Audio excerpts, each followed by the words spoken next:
Hello friends, आज हम लोग रैखिक समीकरण से संबंधित क्लास 5th करेंगे। इसमें हम लोग रैखिक समीकरण से संबंधित सारे पॉइंट को क्लियर कर लेंगे। तो आइए स्टार्ट करते हैं।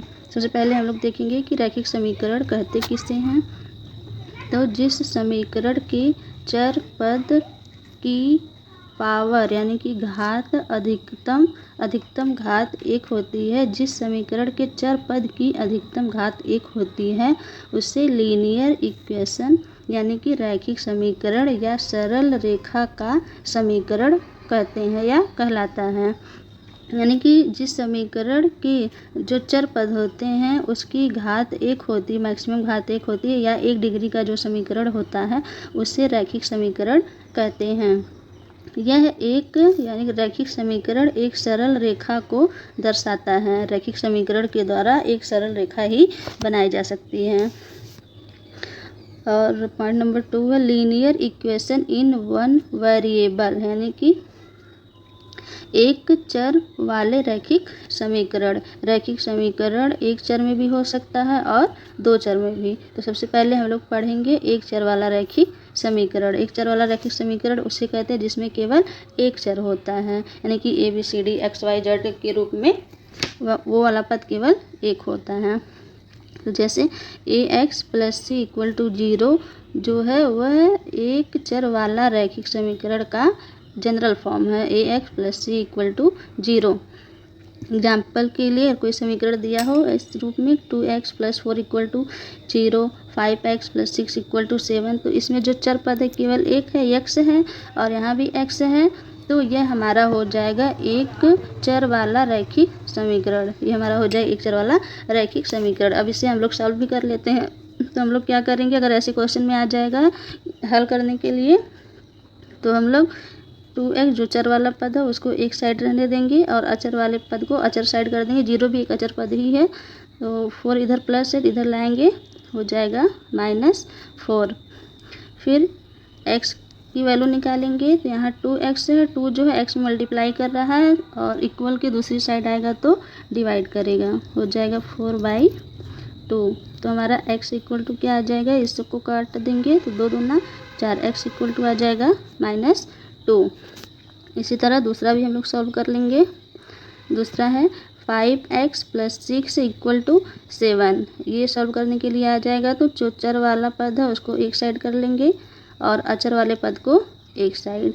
7 और 6 इस साइड है, इस और इक्वल की दूसरी साइड लाएंगे तो प्लस है तो माइनस हो जाएगा, -6। फिर यहाँ से x की वैल्यू निकालेंगे, 7 में से 6 जाएगा, 1 आ जाएगा, और यहाँ जो 5 है x में मल्टीप्लाई कर रहा है, इक्वल को दूसरी साइड ले जाएंगे तो जो मल्टीप्लाई करता है वो डिवाइड करने लगता है, यानी भाग में आ जाएगा। तो x = यहाँ पे हमारा हो जाएगा 1/5। और ये थर्ड है एक x + 4 = 8। उम्मीद आप लोगों को समझ में आ गया होगा। अब इसे आप लोग अपने से सॉल्व कर लीजिएगा। अब हम लोग चलते हैं दूसरी स्लाइड पे। दूसरी स्लाइड क्या है, अब हम लोग पढ़ेंगे एक चर वाला तो आप लोग देख लिए। अब हम लोग पढ़ेंगे 2 चर वाले रैखिक समीकरण, यानी कि लीनियर इक्वेशन इन 2 वेरिएबल। 2 चर वाले रैखिक समीकरण। 2 चर वाले रैखिक समीकरण का जनरल फॉर्म जो होता है वो होता है AX + BY + C = 0। यहाँ पे a जो है x का कोफिशिएंट है और b जो है y का कोफिशिएंट है, और ये जो c है वह कांस्टेंट टर्म है। तो अगर एग्जाम में पूछेगा 2 चर वाले रैखिक समीकरण कौन सा है, तो यही हो जाएगा AX + BY + C, यानी कि जो भी समीकरण इस फॉर्म में होगा वह 2 चर वाला रैखिक समीकरण होगा। और अगर ऐसे दे देगा कि 4x + 3y + 5 = 0 को हल कीजिए, तो इसे हम लोग कैसे हल करेंगे, आइए देखते हैं। इसमें x और y जो है ये चर पद हैं, इसलिए हम लोगों का ये हो जाता है 2 चर वाला रैखिक समीकरण। तो इसे अगर सॉल्व करना होगा तो इसमें हमेशा 2 इक्वेशन दिया रहेगा। इसको सबसे पहले हम लोग इक्वेशन फर्स्ट मानेंगे और इसको इक्वेशन सेकंड मानेंगे। 3x - 2y - 8 है, तो हम लोग कर सकते हैं यहाँ पे किसी एक को कट करना पड़ेगा। 3 में 4 से मल्टीप्लाई कर देते हैं तो यहाँ पे हो जाएगा ये 4 तियाँ 12x माइनस 4 दूना 8y और माइनस 8 चौक 32 इक्वल टू 0। अब इसको लाके इसमें से फर्स्ट वाले में से, ये मान लीजिए थर्ड इक्वेशन है तो फर्स्ट वाले में से थर्ड को घटा देंगे, इसमें भी मल्टीप्लाई करना पड़ेगा।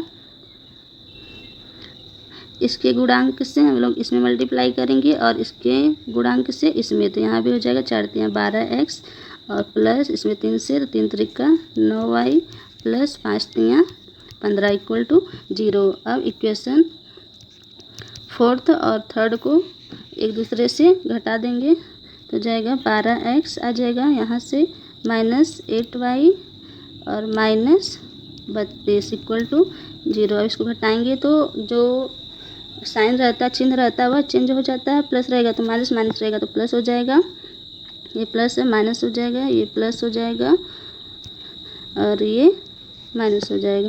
12x से 12x कैंसिल आउट हो जाएगा और प्लस 9 प्लस 8 9 8 17y हो जाएगा और यहाँ पे प्लस 15 प्लस 32 ये भी ऐड ही हो जाएगा तो 5 2 7 और 3 1 4 इक्वल टू, और यहाँ पे है 6 12 तो 0 0 हो जाएगा।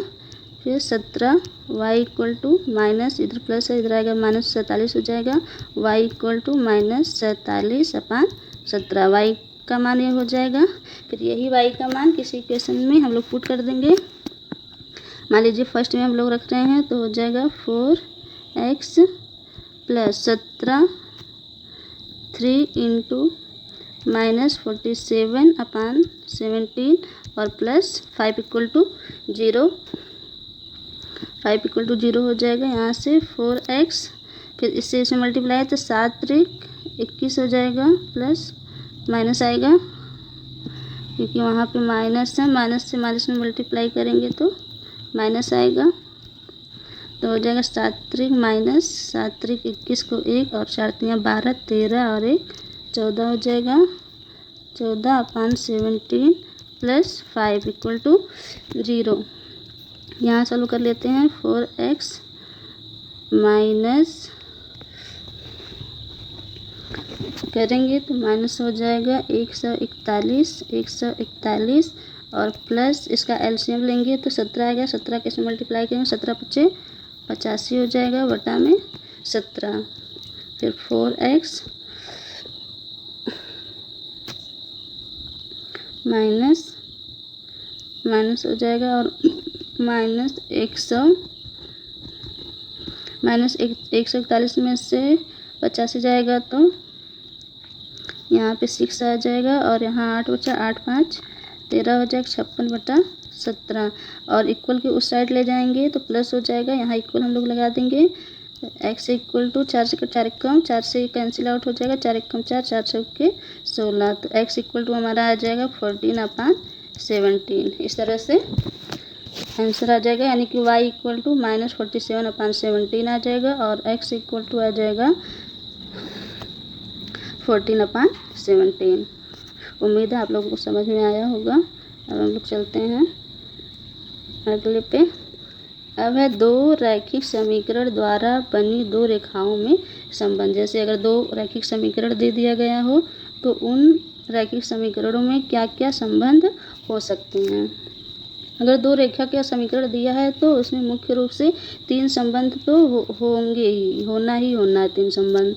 जैसे अगर क्वेश्चन में दे दिया गया हो दो equation a1x plus b1y plus c1 equal to 0 और दूसरा समीकरण दिया हो a2x plus b2y plus c2 equal to 0, तो इसमें हम लोग कम से कम 3 संबंध तो निकाल ही सकते हैं।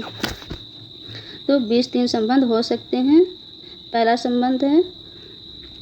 पहला संबंध हम लोग निकाल सकते हैं कि दोनों रेखा एक दूसरे को प्रतिच्छेद करें, यानी कि ये जो दोनों रेखाएं दी हैं, ऐसा भी हो सकता है कि दोनों रेखाएं एक दूसरे को इंटरसेप्ट करें, किसी एक पॉइंट पे कट करें। तब क्या होगा, अगर दो रेखाएं एक दूसरे को किसी एक पॉइंट पे कट करेंगी तो यदि दो रेखाएं किसी एक पॉइंट पे कट करेंगी तो दोनों रेखा एक दूसरे को प्रतिच्छेद करें तो हम लोगों की कंडीशन बनती है कि a1/a2 not equal to b1/b2। यानी कि अगर एग्ज़ाम में कोई क्वेश्चन आ जाए कि यदि दो रेखाएं एक दूसरे को प्रतिच्छेद करें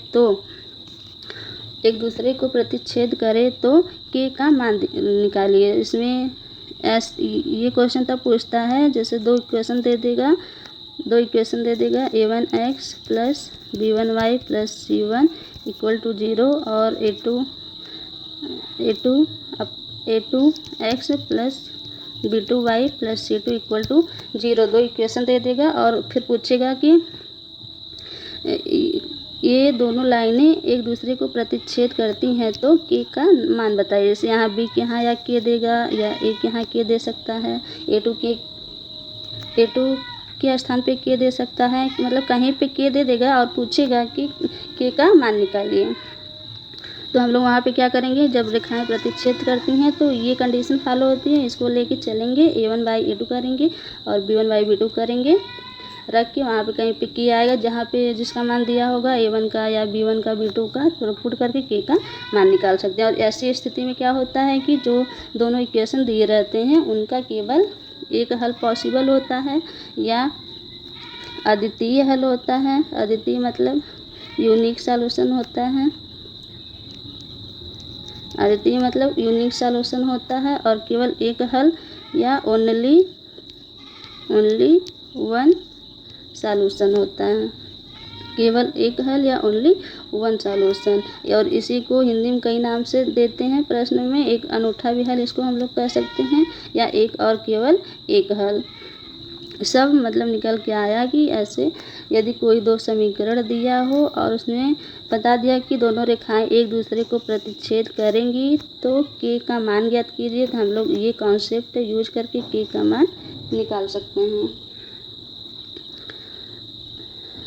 या फिर कभी कभी होता है कि दो इक्वेशन दे देगा और पूछेगा कि ये दोनों रेखाएं कैसी हैं, एक दूसरे को प्रतिच्छेद करेंगी या समांतर होंगी या एक दूसरे के संपाती होंगी, क्योंकि इसमें 3 संबंध होता है। अभी हम लोग वो भी पढ़ेंगे। तो हम लोग चलते हैं दूसरी कंडीशन पे, दूसरे संबंध पे। पहला संबंध हो गया दोनों रेखाएं एक दूसरे को प्रतिच्छेद करेंगी।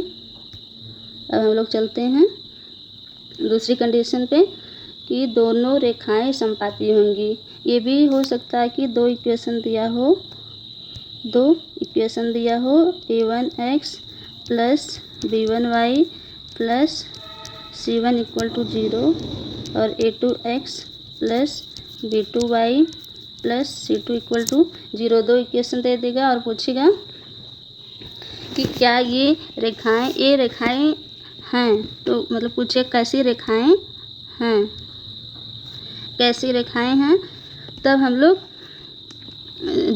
मतलब a1/a2 b1/b2 c1/c2 निकालेंगे और देखेंगे कौन सी कंडीशन फॉलो हो रही है। यदि वो दोनों रेखाएं a1/a2 equal to b1/b2 equal to c1/c2 होगा तो वो रेखाएं एक दूसरे के संपाती होंगी, एक दूसरे पर ओवरलैप करेंगी। यानी दोनों रेखाएं संपाती होंगी, एक दूसरे के ऊपर दूसरी रेखा होगी और कंडीशन फॉलो होगी a1/a2 equal to b1/b2 equal to c1/c2।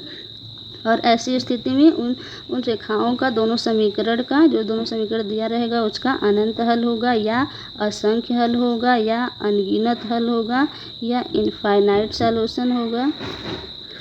और ये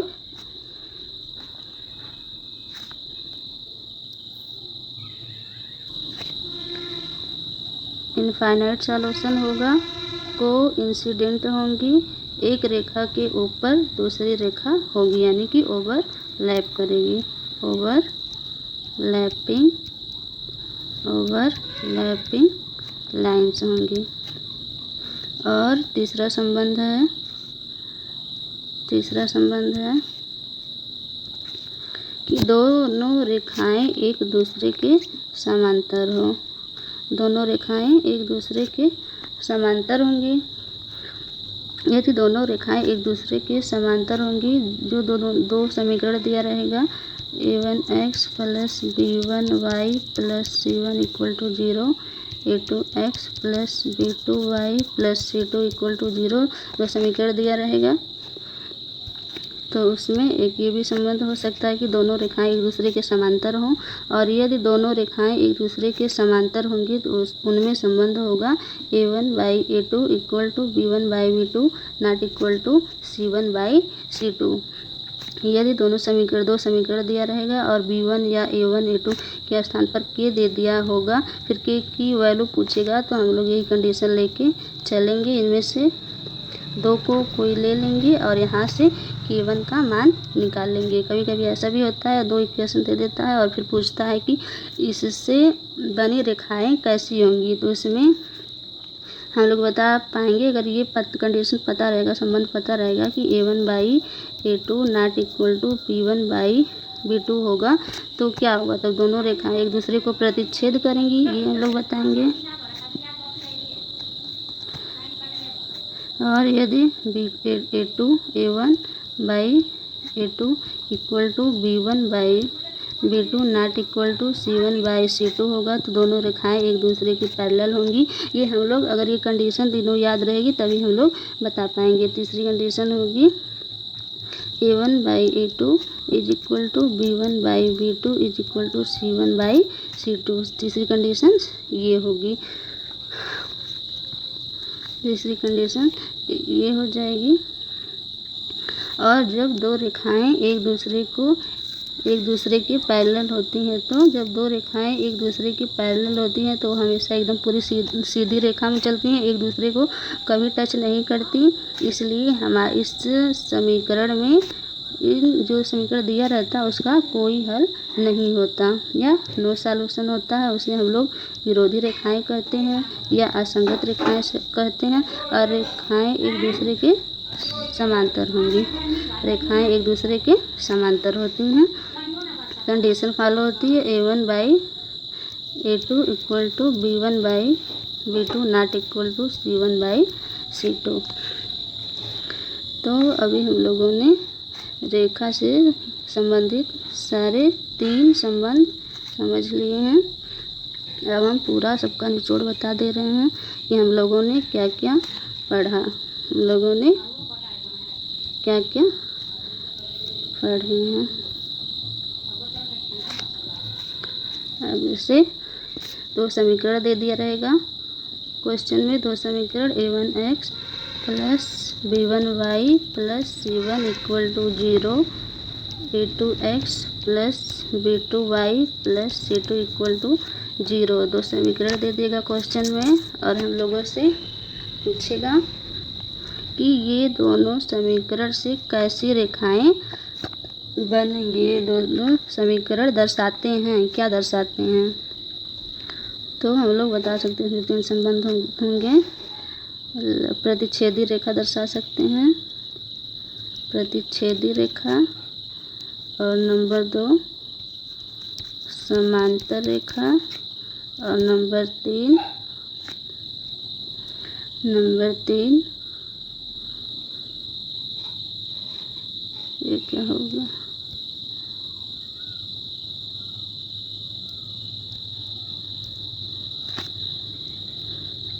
नंबर 3 हो जाएगा हम लोगों का समांतर रेखा, और नंबर 3 समपाती रेखा। समपाती रेखा प्रतिच्छेदी रेखाएं तब होंगी जब एक बिंदु पे कट करेगा, और समांतर में ऐसी रेखाएं बनेंगी, संपाती में एक दूसरे को ओवरलैप करेंगी।